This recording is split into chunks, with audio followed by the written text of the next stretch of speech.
Dr. Moulton suggests that the seven-part structure which the book of Revelation surrounds us starts with number 1 and number 5 are foundation stones in this arch design. 2 and 4 correspond with 3 and 4 with 5 are the keystone part of the climax, which move towards all the sections that work together to form a literary whole. With this 7-part vision and apocryphal literature type of structure, the keystone is where the whole action works. Now, we particularly see this when all the localized application moves forward into a worldwide synthesis, where it's no longer just talking about Judaism. It's no longer talking about just the church, but a worldwide phenomenon, because the apocalyptic background through the moving of visions and through, the pale horse of the apocalypse and the black horse and the white horse and the red horse, is what moves the versions along to show us that as these visions are fulfilled, from the versions of the stories from each horse, then of course we know war is coming. We know pestilence is coming. We know judgment is coming. And we know that the Messiah is coming, on a horse to bring victory to the saints of God who will be spared from much of the Lord's judgment. And then it takes on a worldwide significance because it affects all nations. It affects the land. It affects the beast that comes out of the sea. So we see a widening of the impact of these particular structures. Now, the apocalypse boasts of introduction and cancellation, and it gives us perfect harmony within our perfect literary composition. In fact, the apocalypse of John is complete in every detail of the structural form, conforming to the harmony, which are called vision literature, a perfect, complete number, which we shall discuss more fully under the symbolisms of the apocalypse. Now, because as the visions move forward into totality, what you have are the author's preference. Chapter 1 is in 3 parts, 1 through 7, 2 through 7, and 3 through 7. Statements of what the book of Revelation is. Revelation 1, 2, and 3 verses of chapter 1. 2:7 are the realizations of the part of John and how it blesses the reader. Revelation 2:7, Revelation 1, 4 through 8 is the corresponding text. 3 and 7, proofs of John's experiences, that he is worthy to give the revelation. This corresponds with Revelation 1:9 through 20. Then you have the 7 messages to the 7 churches. You have part B of the prologue, chapters 2 and 3. You have the body of Revelation, 7 visions in each part, chapters 4, 22 through 5. Part 3, you have the conclusion and epilogue, which is Revelation 22, 6 through 17. The final benediction of Revelation 22, 18 through 20. Corresponds with the last words, in chapter 7, and statements to close the revelation is, of course, part 3. And so what we have in the literary structure of the Apocalypse is in the harmony with all of the visions and wisdom literature. It is a sevenfold structure of completeness, and it includes the introduction, the body, and conclusion. In a sevenfold structure, it points out there are 7 foundation stones laid. They are foundation, and the 4th part is the climax, or keystone, which balances 2, 6, and 3 balances 5. I discussed earlier in these lectures with statements that have to deal with the crisis point, which is, of course, the beast reigning with the false prophet for 1 hour. In other words, a very short time.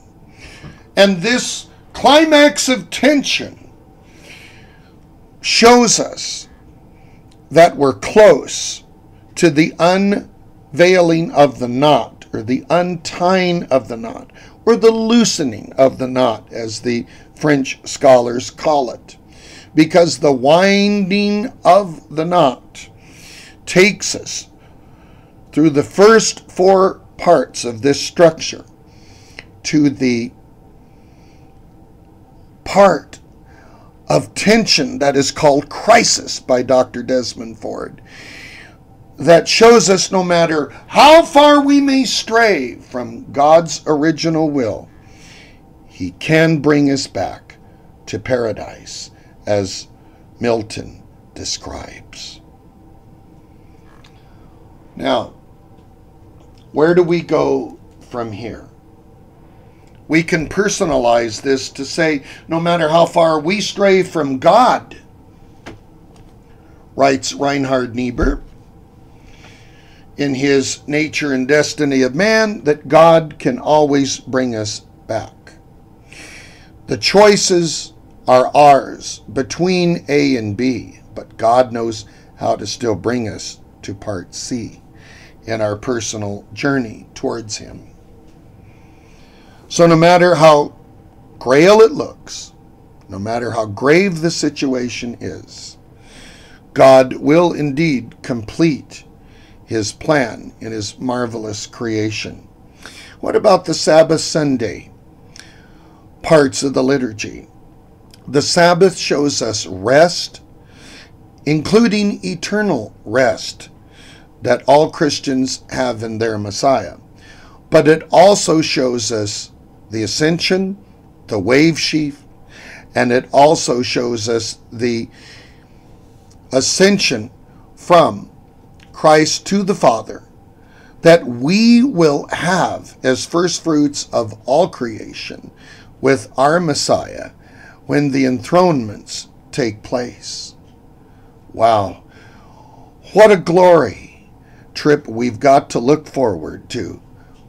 What an eternal perspective that John is trying to share with us between the literary parts of 3 and 4, where the mystery is revealed, you see, from what's going on behind the cosmic powers, is extremely important to our study. Some of the things we must consider is that God is making His will known.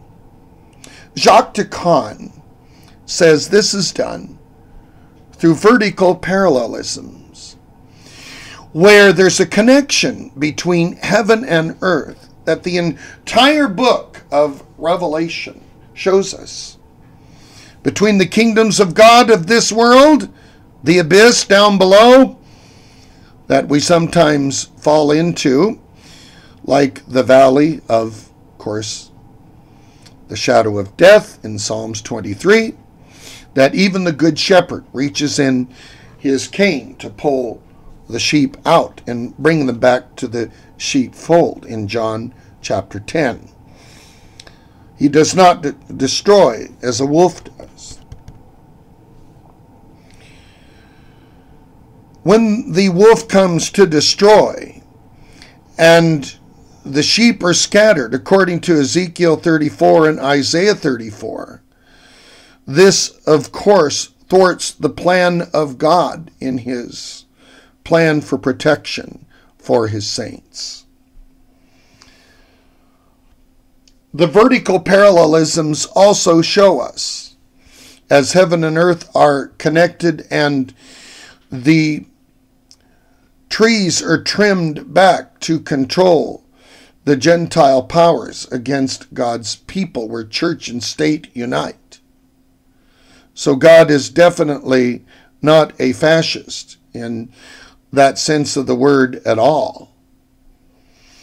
Because we see the merchants of the world have made themselves drunk upon the backs where the beast rides on the back, of course, of the scarlet beast. What is terribly interesting about these apocalyptic visions are also that God's people, even though they may need protection in Revelation chapter 12, even though there may be cosmic forces guiding the background and the outcome of this syllogism, what happens is that the Messiah is made known, and of course, at the right time, the church is made ready to meet her Messiah through the auspices of the Great Tribulation, writes, of course, George Eldon Ladd in his book, Will the Church Go Through the Tribulation? One final consideration is the term judgment. Jesus and judgment. The Mishnah and other documents also reveal that there is a cycle that circulates every year through the life of a Jew and the life of a Christian.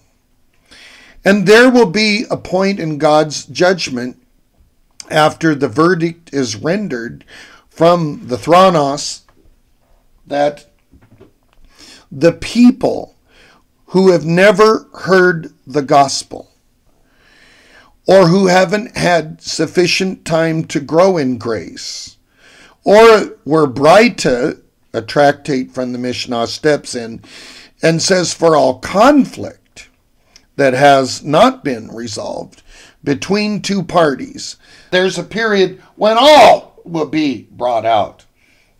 There is a time when all that is known shall no longer be hidden and shall be dealt with before the throne of God if it wasn't treated at the Lord's Supper or during the Passover, where our sins are to be forgiven and put under the blood of the Christian Passover, Jesus Christ, who is celebrated in Revelation chapter 15.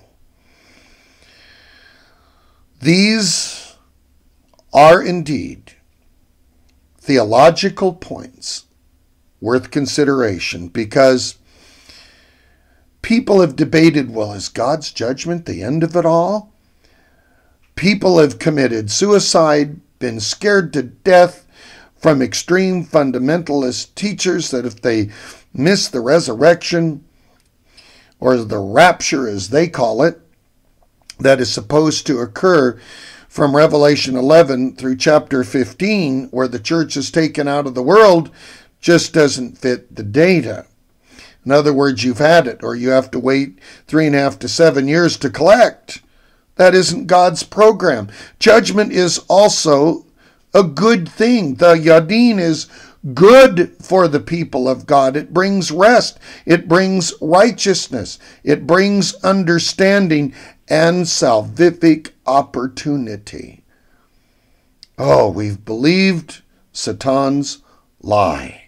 We have believed the statements against the church made by the prosecuting attorney, says Robert Gordis.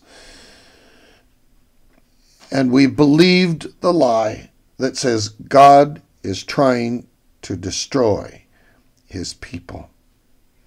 God is trying to save, and God will see to it that his salvific work is indeed accomplished forevermore.